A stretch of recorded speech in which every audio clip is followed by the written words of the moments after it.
Welcome back to the channel, everybody. Tell me why they're worried about something like this. We're beginning to see major cracks in the system if those banks go down. And I told you there's a myriad of problems right now that have been exacerbated within the banking system. I'm not joking around. I'm very serious. I showed you the evidence. Now look at this. This article is titled European Union Wants Reassurance U.S. won't block AT1 wipeouts.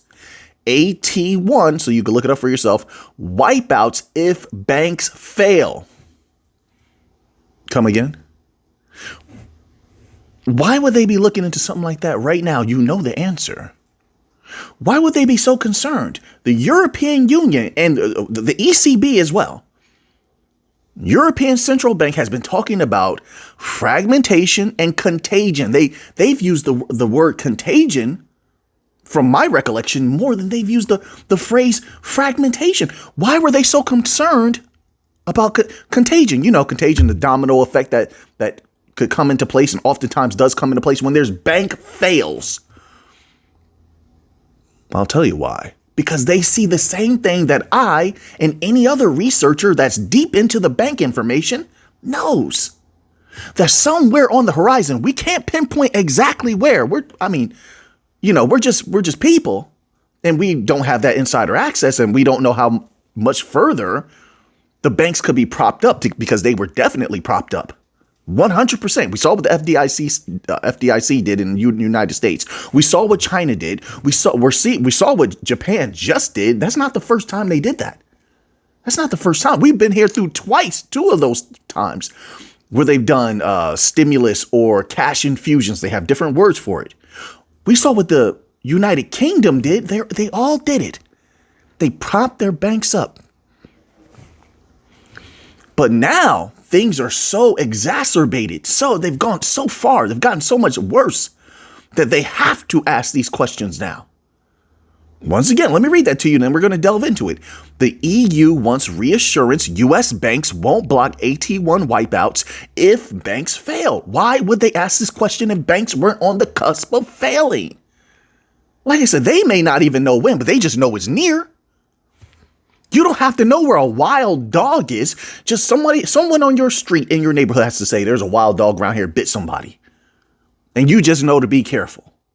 So you don't know when you're going to encounter the dog, if you're even going to encounter the dog, but you're going to be careful. I would think if you're wise, you would be careful. Same thing they're doing right here, right now.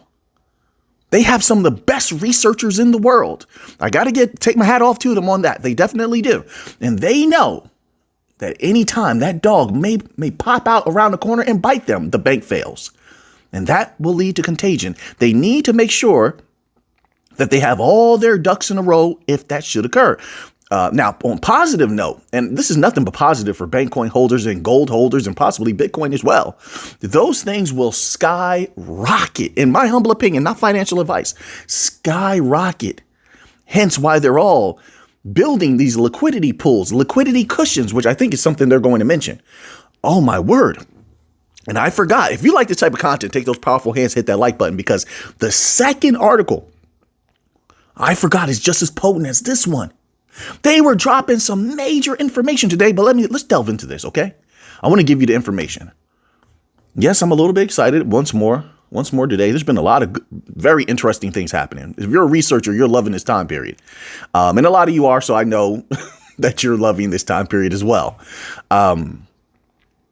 This is what it says, folks. In a bank failure scenario, why are they? Let's keep going. You already know where I'm going. Why are they so concerned? If there's no possibility of bank failures, then why is there's all this investigation into everything lately that will lead to a bank failure? The liquidity, they investigated it. We covered the article on that, right? That got exposed. You don't hear about what's going on between the Federal Reserve and, particular banks when it comes to liquidity unless it's serious. We heard about that. We heard about the loan thing. Some powerful entity somewhere, or maybe someone may call it fate. I don't know what you want to call it. But is making sure information gets out there to let people know, hey, if this should occur, we told you, we warned you. And I say that because this type of information all at once within the last month and a half, it just doesn't come out this often altogether this way. This is the effect. There must be a cause. Let's keep going, folks. So, to continue forward, in a bank failure scenario, European regulators need the power to quickly impose losses on certain bondholders, an action known as a, quote, wipeout or bail-in. Wait, what? Bail-in. Say it again. A bail-in. Remember, we heard about that in the U.S., but it wasn't about bondholders. It wasn't about they have bail-ins in the U.S. for regular account holders. That's right. You better read that. Not you, but people may want to read the fine print on their banks or call their banks and ask them, hey, does your bank have a bail-in policy, which means they can take the money out your account to fill in with, the liquidity that was lost during bank runs or possibility of bank collapses, which coincide with bank runs. Which is unbelievable that people just let them get away with that. I mean, unbelievable, the day and age we live in. However, that's what comes to my mind when I see this. I suppose it's different. They're proclaiming that it's different for Europeans. But let's continue on. So bail in to recap. You see, to recapitalize the bank and prevent a systemic crisis. That's the contagion that Christine Lagarde is consistently talking about over the last 3 years. You think not? Go on Google, google.com or whichever search engine you use and type in Christine Lagarde speaks about contagion and let your mind be blown. If you want to read that type of material, it's not very entertaining material, could be quite boring, but it's very informative nonetheless. Let's keep going. So to prevent a systemic crisis, that means multiple banks will go down. Why? Once more, folks, I ask you, why this concern? And I ask this because there's been this overt narrative that they've very much forced the last 2 years of, oh, the banks are fine. They're okay. You can trust them. And I've sat there and watched quizzically saying to myself, how could one say such a thing? You're blatantly lying. You're a liar. This is mainstream media pushing this narrative, of course, and then they're backed by central bank figures, but they're supposed to protect their own necks. So that makes sense on that end. But why the mainstream media, which also lends credence to the idea of what I personally experienced and saw, that the media is controlled. With all due respect, I'm not saying every single person in the media is controlled, but the people that are at the tippy top, they're under a little bit of influence. And by a little bit, I mean a lot, in my humble opinion. Else, why would you lie for the banks in that way? You know it's not true. Anyone can read it and see it's not true. But let's keep going. Okay, so systemic crisis without using taxpayer money, as if they're concerned with that. If the U.S. were to interfere, I'm not sure why they would do such a thing. The U.S. has major problems on its own. It could undermine the EU's bank resolution framework. That seems to be a little bit of a shimmy shake, like they're trying to throw people off the path. Like, look, the U.S. Like, no. Don't try to distract me pointing over here to the U.S. that has a myriad of problems of its own. I want to hear what you're doing. What's going on with you? Why are you even in a position as such? You're in such a precarious position. You have to worry about banks toppling over any day now. And you're trying, and these banks are trying their utmost to bury the information, make it hard to come by. But you can't plug those leaks, can you? Those leakers behind the scenes, they've been talking, have they not? But let's keep going. So then they go into AT1 wipeouts, et cetera, with the bonds, et cetera. I don't want to delve too deeply into that. You can look that up later. Why concern now? Then they go into the different examples once more. So they utilize 2023 collapse of Credit Suisse and, these others that have gone down at that particular time. I think also that time was SVB, Silvergate, etc. All of these, I want you to pay attention. All of these systems have the same problems. Monkey see, monkey do. Monkey what all over you? Correct. And now is the part where the monkey does. Yeah, he soils himself. Let's just say that, right? The mess comes now. So this is why they're preparing massively But let's continue on here. So it says European officials are trying to ensure that regulatory tools that they rely on, like the AT1 write-down, bail-ins, I guess that's what they're relying on, are bail-ins. That's not very reassuring. Bail-ins? Where is this liquidity that you're supposed to be producing and playing with? Unless things work differently in European central banks, I don't think so. You issue central bank money. Then why would you need to heavily rely on bail-ins to where they must be addressed in such an intense way? That's interesting, which hints at a liquidity problem, a global liquidity problem. There's only so far that you can extend the yo-yo before the string snaps. Right? Oh, Mick, but there's not a liquidity problem. And that leads us to the second article here. You know that was a segue, right? You do know that. Let's go here. Let me bring up this article here. Bear with me one moment, please. Of course, there's a liquidity problem. I've been covering it. We've seen it in the U.S. We've heard some of the banks speak about the liquidity problems. This article is from Bloomberg.com, so it's serious business, and it's titled, Global Money Markets Are Flashing Signals. Bear with me one moment. Apologize for that. Global money markets are flashing signals. Liquidity is drying up. What? Huh? Because somebody was saying there's no liquidity problem. What? Liquidity is drying up, you don't say. So now the problem has become so big, even though we've been covering this for years now, the lead up to these times we're about to go through. But once more, I say gold will explode. You see why they're all protecting themselves with gold. Gold will explode. Bank coins will explode, the ones that are in position. And Bitcoin may get a little bit. It may go up significantly as well.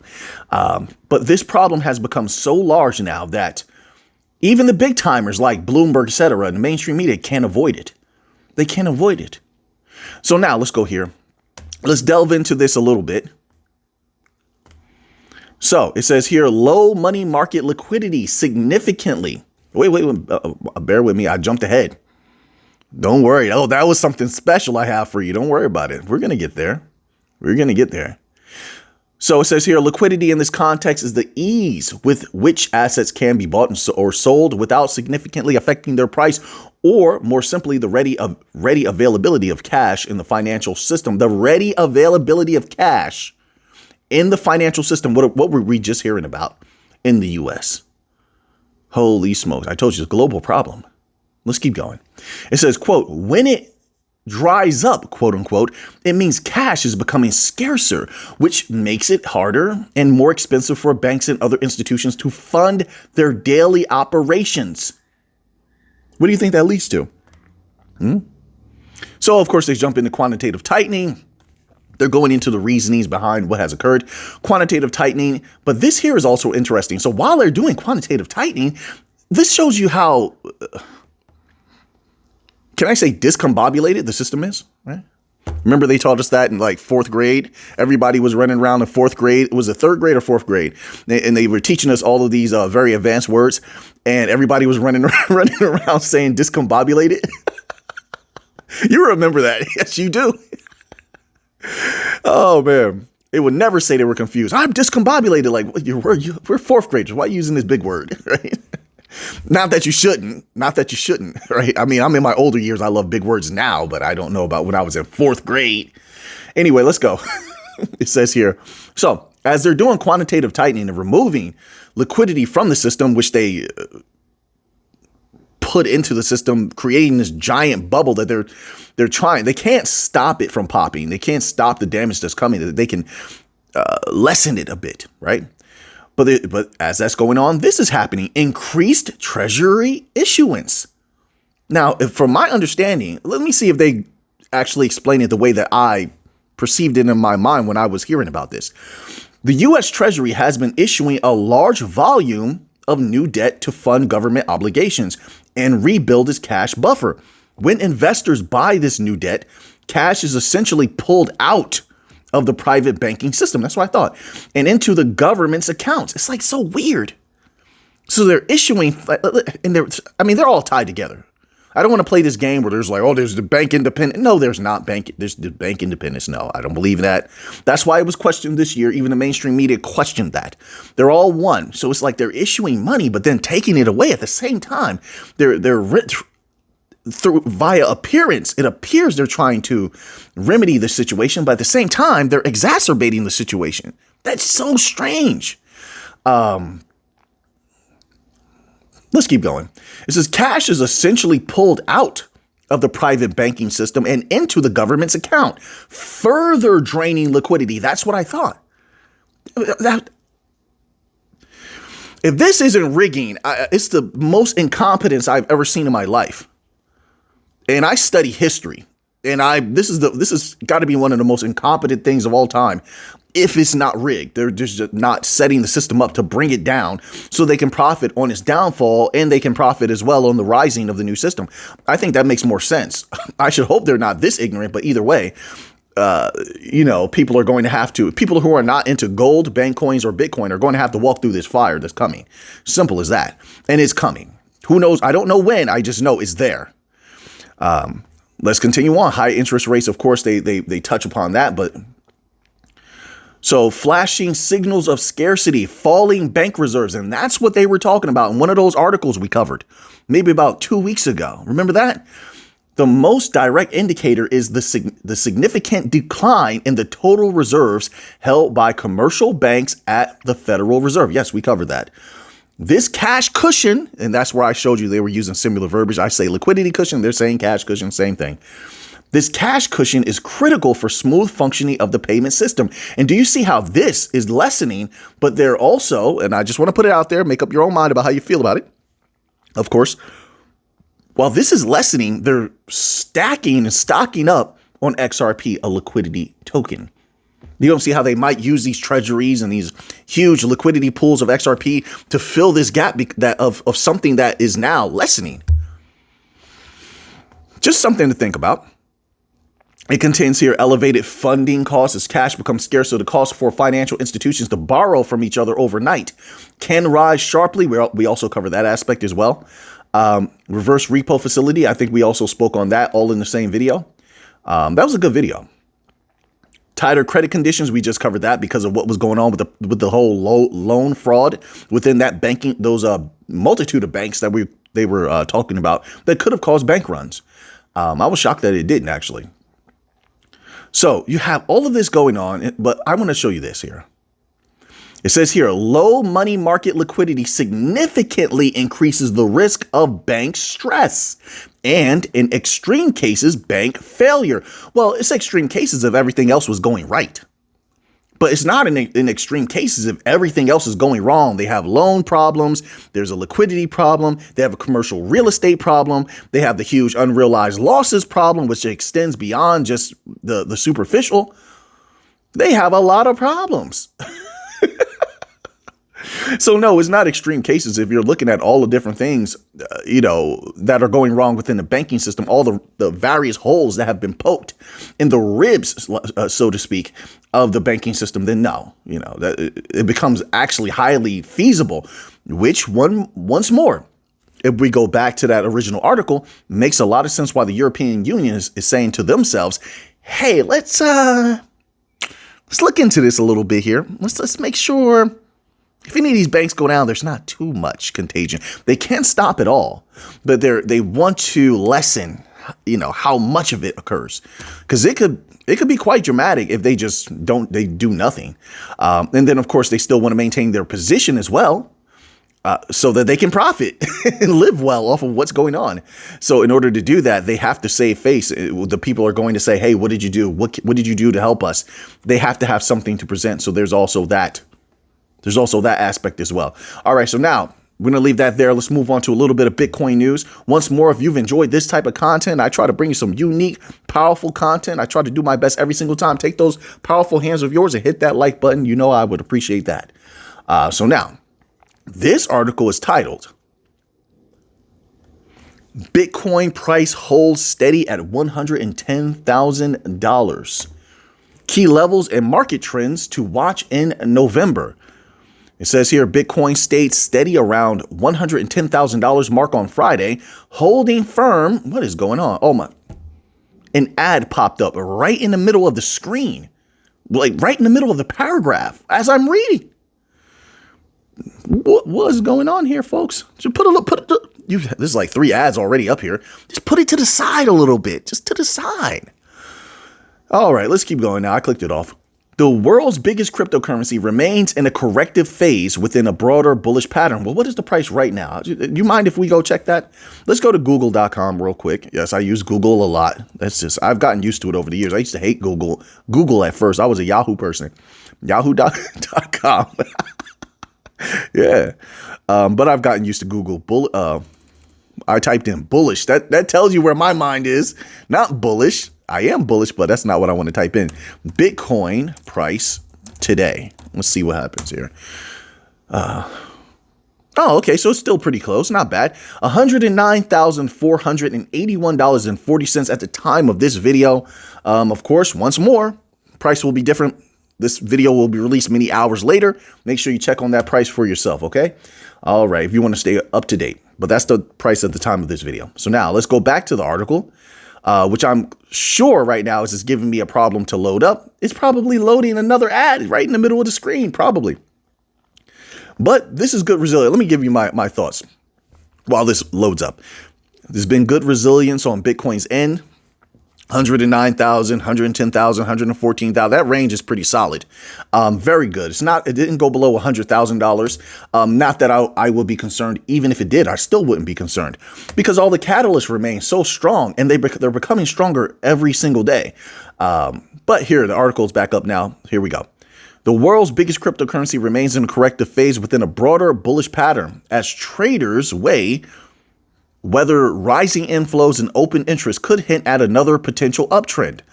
It's no doubt in my mind that at some point Bitcoin is going to explode once more. It has a few explosions in it, and one massive one.